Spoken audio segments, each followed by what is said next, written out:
What's up, guys? Ron from Ronald Law, and we're back with another Lawyer Reacts. We're going to be looking at these houses. I don't know if you've seen, these houses are literally falling off the side of a cliff in Utah. If I was a homeowner, I would be pissed. And the question is, who is gonna pay?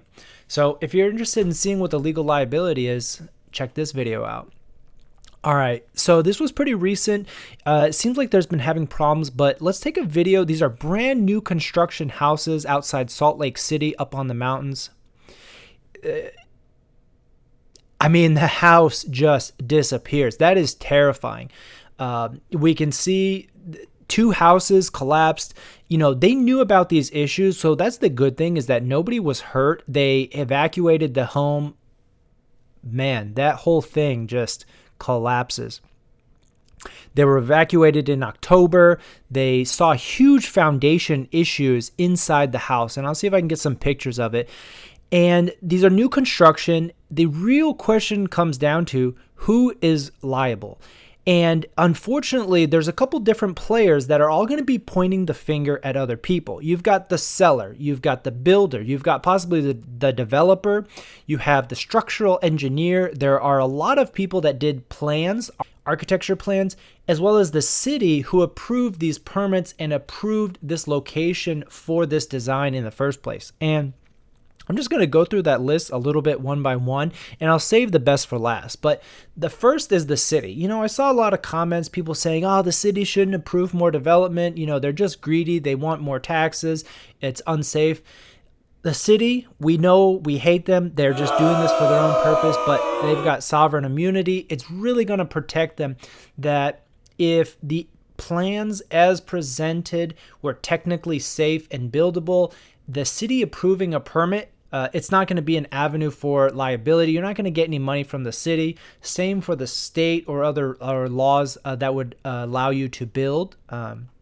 So the city is out.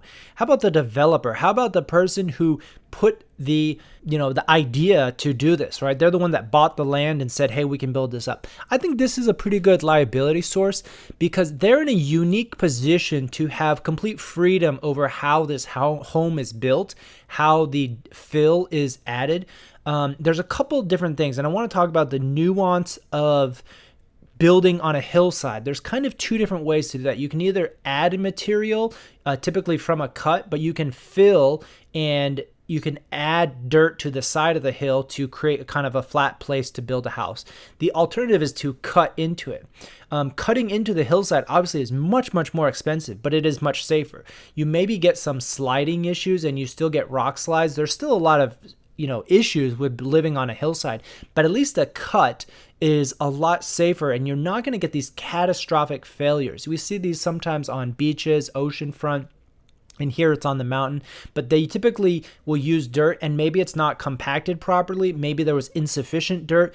Maybe the home was built too heavy. There's a lot of issues that go into that. And so I think the developer is definitely on the back end of a lawsuit because they are the ones that have the ability to control all of the pieces. The architect, the engineer, they're absolutely liable too. They're going to be making designs. However, albeit is based on a lot of assumptions, that doesn't change the fact that their individual piece, they stamped it, they put their license behind it. I think they should absolutely be liable for their role in this disaster.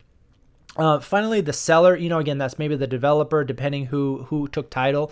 They're going to have issues too. I would absolutely sue the seller because, again, they have to be aware, but maybe they should have been known of a defect. For something as catastrophic as my house falling off the side of a cliff, I would think that the seller would see some of these cracks and some issues arising earlier because that the house just didn't slide off overnight. This was a gradual process, and if I was a seller, if I was anybody who owned this house ahead of time, even if I never lived in it, I would start to see some of these signs, and that could open yourself up for liability. Now, if you follow this channel, I talk a lot about insurance. What about the homeowners insurance, Ron? Why can't they go after them? Unfortunately, earth slides are typically an excluded coverage. That's right. You buy and you pay for homeowners insurance, and then when your house falls off the side of a cliff, your insurance company loves to say denied, rejected because of earth peril. You didn't buy the extra rider. That is an excluded coverage.